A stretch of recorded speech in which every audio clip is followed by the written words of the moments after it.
Hello and welcome back. Firstly, my apologies. Instead of my weekly one, this is 2 weeks later. Largely due to the fact that I'm still working during this coronavirus to my normal extent, so I don't finish till 5. Secondly, I've been taking the opportunity to get a lot of work done out the plot. You'll see a very small fraction of that towards the end of the video once I've finished with some bits and pieces here. I'm not going to give you a full plot tour yet. The next plot tour will come on the 27th of May. The reason for that date is that will be exactly 2 years since I took on the plot, and it will give you a full overview and full tour of the plot. So yeah, there's quite a bit to quite a bit of change since the last time you saw the plot a year ago, so I thought I'd leave that a little bit longer and make that a little bit more of a full-fledged video for you. Lots to sow today. I've got piles of stuff here waiting for things to go in. Today we are sowing sweet corn. This is double standard by colour, and this is special Swiss as recommended by Liz Zora of By the Farm. You'll note those are soaking. I always soak my sweet corn before I plant it, simply because I get much better germination that way. We have two types of courgettes. This is an F1, a Tina Polka. Came highly recommended by one of my other plot neighbours. I don't normally plant F1s, but you know, that's what it is. And we have some Burpees Golden, the old classic. I think this is the last of the seed from Real Seed, so what I will be doing this year is I will be leaving one of these to mature on the vine to become a marrow and then completely mature, and I'll harvest the seed from that, ready for next year, because that isn't an F1. What else do we have? We have my own home saved butternut squash seed. This is from not last year, the year before. I didn't grow any last year, I ran out of time, so I didn't bother to grow those this year. Last year. We have some watermelons, Charleston Grey. These will be for outdoors. I've not tried these before. Again, highly recommended by another plot neighbour, but I'll give it a go. These are going to be outdoor ones. They will be grown in pots, put into the polytunnel until they're a reasonable size, and then planted out into a bed. Once the soil is nice and warm, they need fairly warm conditions in order to fruit, so they won't go out till a bit later. And what else have we got? We have got herbs. Of course we have. 2 types of basil. A red basil, whose name escapes me because it's been ripped off the front of the packet. Red leaved, it's called, just red leaved. And a traditional classic Italian sweet basil. These will be planted in the polytunnel alongside the tomatoes, as well as probably interplanted in the outside beds with the tomatoes as well. So that'll be a tasty. I use those in the soups, in the sauces and other things that I use the tomatoes in. I produce a lot of chopped tomatoes, which are then canned. I do an awful lot of pasta sauces and things like that. So some of them will be garlic, some will be onion, some will be just plain basil, some will be meatball sauce, so marinara style with lots of oregano. I've got plenty of oregano in the front garden. It's going absolutely mad. In fact, I shall start to harvest some of that in the next week or two, because it's just got too big. So that'll be brought in and dried. And then we have coriander. We go through a lot of coriander in our cookery, so that one's always in use. And some parsley. Towards the end of the video, you'll see some footage of some of the things that I planted last week, which were planted direct into bed. So you've got parsnips and you've got carrots, which I'll tack that video on. Quite an exciting day, because these appeared. The first sticks of asparagus for the year. So this will become, I'm going to do a fried egg on toast with some of this, just lightly griddled off. I'm very much looking forward to that. One of my favourite times of the year. There'll be more to come through. So the bed's only really just started. I will probably take enough for one decent meal as a family, and the rest will be left for next year, because they are relatively new grounds. You know, they were only planted last year. I didn't crop at all last year.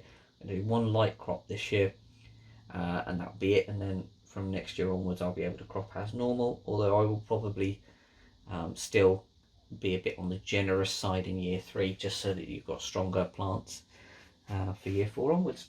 Right. So, where to start? Let's start with some of the herbs, shall we? This will be coriander and parsley. You'll note that the section for coriander is a lot larger than the section for parsley, and that is simply because we use more of it in our cookery.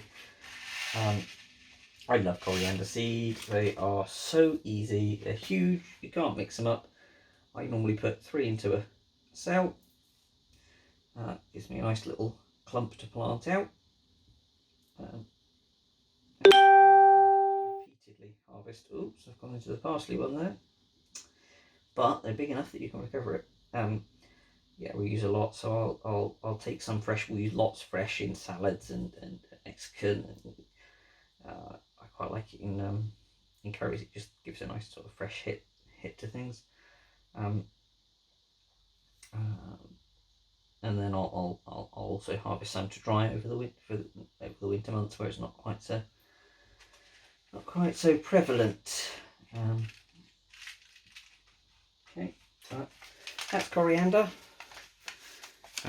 That'll be up, and I'll have small plants with coriander in next to no time. They grow ridiculously fast. Now parsley.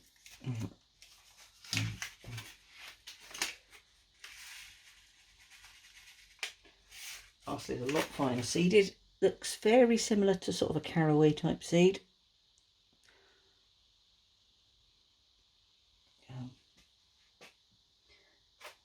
I just sprinkle a few in. Again, I'm not fussy. This is going to be planted out as a clump. I've got a permanent herb bed in the front garden, but this will probably go into one of the. I'll find a space in a bed, and this will go in there, because I'm not one that tends to keep parsley over winter. I resow the following year. You know, you can keep it reasonably well over winter, but it's not one that I bother with, to be fair. I'll grow it, harvest it, and then get rid of it. Just a small scattering, as with everything else. This will get soaking. I'll put on a windowsill, and as of tomorrow evening I will actually have windowsill space again, because all of the tomatoes, cucumbers, melons, I've got melons flowering on my on one of my windowsills. You know, it's just mad. They will all go into the polytunnel, even the tomatoes for outdoor purposes, and the cucumbers that are going to be for outdoor purposes. So the gherkin type ones will be outdoor ones. They'll go into the polytunnel for now, with the intention of being planted out into outdoor beds probably 2nd or 3rd week of May, weather dependent. Mainly because A, I need more space. B, we're now at the point where I've got no, apart from tonight, we've got no real low forecast for the next at least the next 2 weeks. And my polytunnel does have a gas heater. If I have to turn the heating on, I can do to protect it for a day or two. It's a gas one, so it's not like a paraffin one, so it heats it fairly efficiently. It's just I prefer not to, but if I have to, I can do it. You know. Again, basil, very small seed. I'm not being at all fussy about the number of seeds in each one, because again, this will plant it out as a clump and it will turn into a rampant bush. I really like the red leaf stuff, so that's why I've done probably slightly more red than I'll do green, but like I say, we do use a huge amount of it, and what I've planted here probably won't be enough. I'll probably do a second planting in a couple of weeks.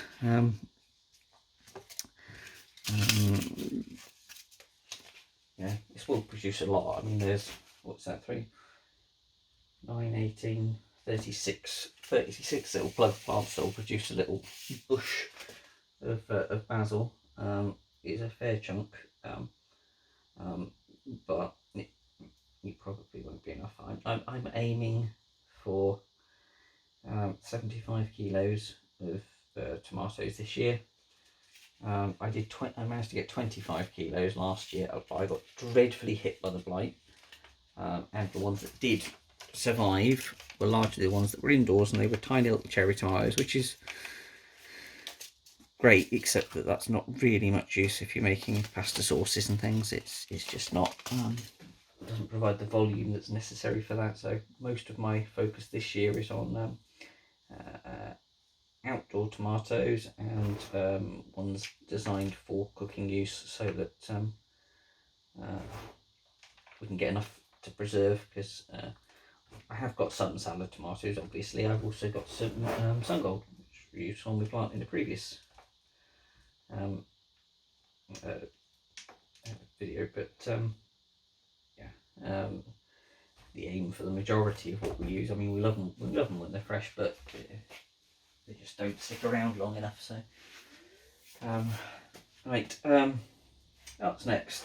Right, as you can see, I'll use almost anything. That's just a normal full tray, you know. Pack of 5 is about £1. A great cheap replacement for the plastic trays. Obviously, well, this is its 3rd year, so it's not like they're poor quality. These are for my homegrown butternuts. For some reason, I haven't put in that one. But I'm hoping, because these are home safe seed, I should get a decent amount. These are for part of the Three Sisters. So Three Sisters, if you don't know, is a technique pioneered by the Native Americans, where they grow corn, squash, and a bean of some description,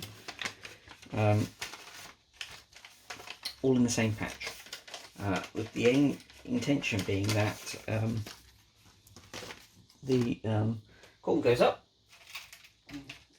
the courgettes provide ground cover to stop any competing weeds, and then the beans, they climb up the corn, as they're using the corn as the like a climbing trellis, effectively. Of course, beans and all legumes fix nitrogen nodules at their roots, although it's not really easily accessed whilst the plants are alive. That's the theory. I time mine slightly differently, so you'll see that I've got butternuts going now, and I'm going to put sweet corn in. The butternuts will stay in the pots, and I want them to get a good established root base, so I'll probably pop them on 3 or 4 times. The sweet corn will just explode. It will just shoot up. I want the corn to get to about that high before I plant anything else out, and then as soon as it's about that high, I can put the butternuts in the base, because that way, by the time the butternuts have spread and their leaves have covered the ground, that sweet corn's going to be well above it, so it's going to be photosynthesizing above that level, not going to get shaded out, not going to get a check in growth because of the squash. At the same point that I put out the butternuts, I'll plant direct 3 beans around the base of each stalk, providing I've got enough beans. Probably haven't, so it might end up being 1 around each, depends really on how I run out. And those will be a climbing French bean for preference. And I'm going to see how it goes. I mean, the beds have all been very, very heavily when they're all brand new beds. So they've had lots and lots of brand new heavy organic matter. They've been fed well. They'll continue to be fed well through the year. So I'm hoping I should get some decent returns out of it. Right, let's put some of these. Right, let's do the watermelon first.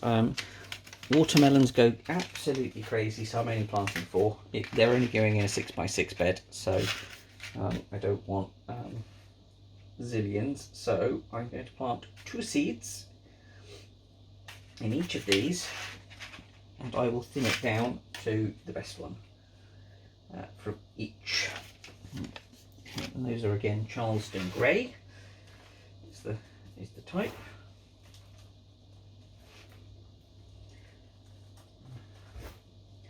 Okay. Then we have Polka, which is the F1.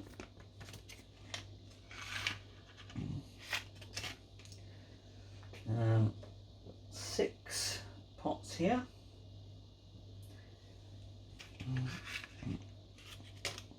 Not quite enough for 2 in each pot, but close enough. I should get 6, because that's what I want. I want 6 plants out of the 6.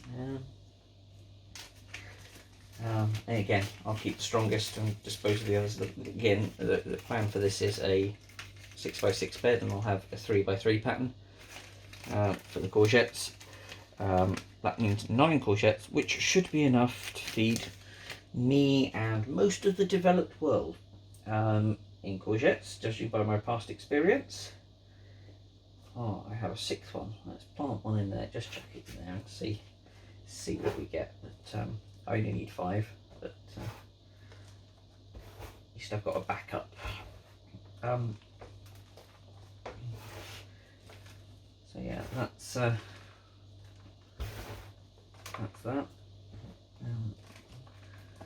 Yeah,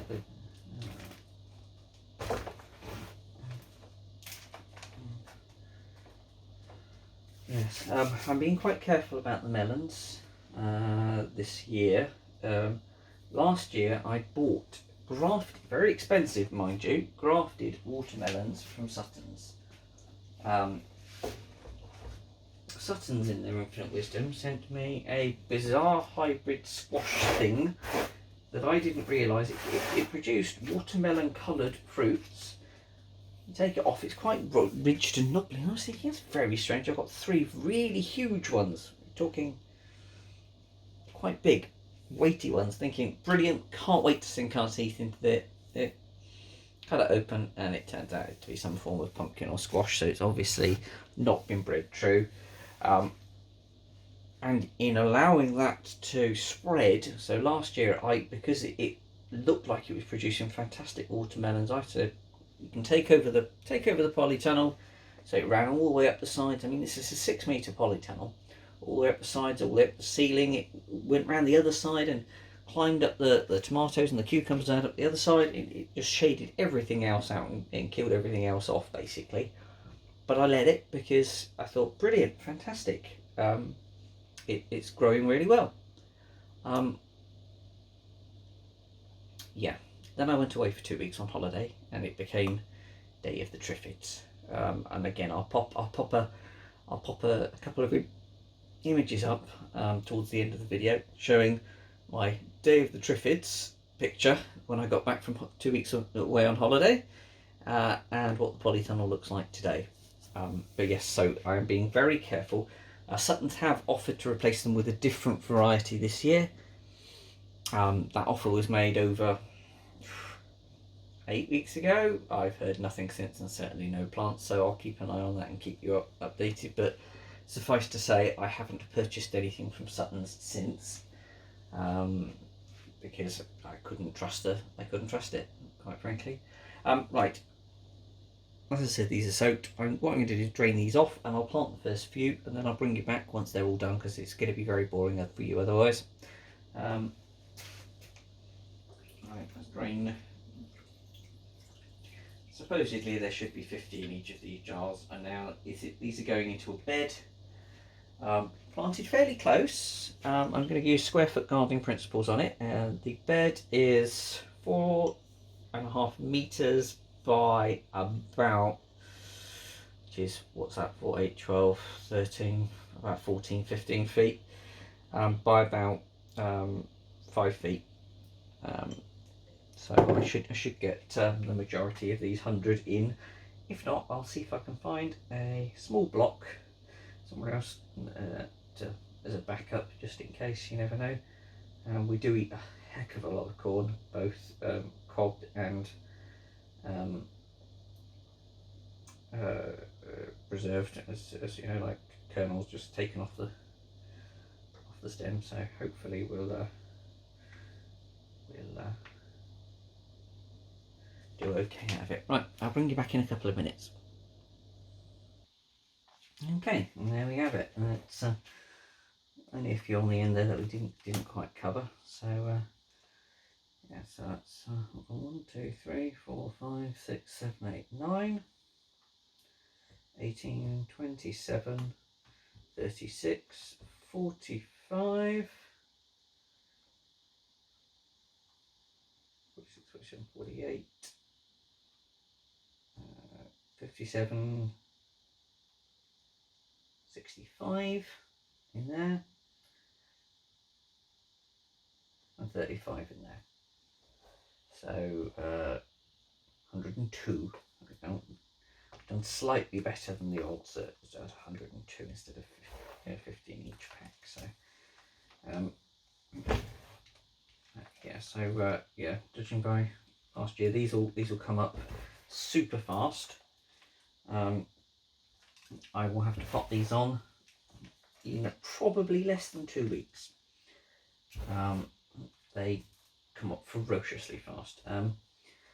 Speaking of potting on, I have done very little but potting on for the last 10 days. So yeah, it's that time of year. I think I've potted on over 100 different cucumbers and tomatoes, and then ironically, one of the things that I usually struggle to germinate germinated so fantastically well. Celeriac.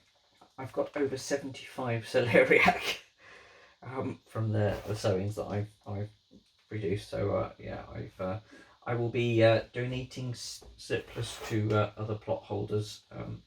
Having said that, I intend to grow probably 2 full beds, 2 full 6 foot 6 by 6 beds full of this. So you know, I don't think I'm going to be too overburdened by it. I actually prefer celeriac to celery. So yeah, that's it from me live. I'll pop up a couple of videos that I did last week to show me planting parsnips and carrots, and a couple of other odds and sods pictures. And I'll see you on the next one. I'll see you next week. Okay, and what I'm planting direct at the moment are carrots and parsnips. In this case, I am sowing a pelleted carrot seed, which is early Nance 2. And then in the parsnips, I am sowing an old-fashioned variety called White Gem, and an F1 called Palace. Key with parsnip seed, of course, is to be as fresh as is humanly possible.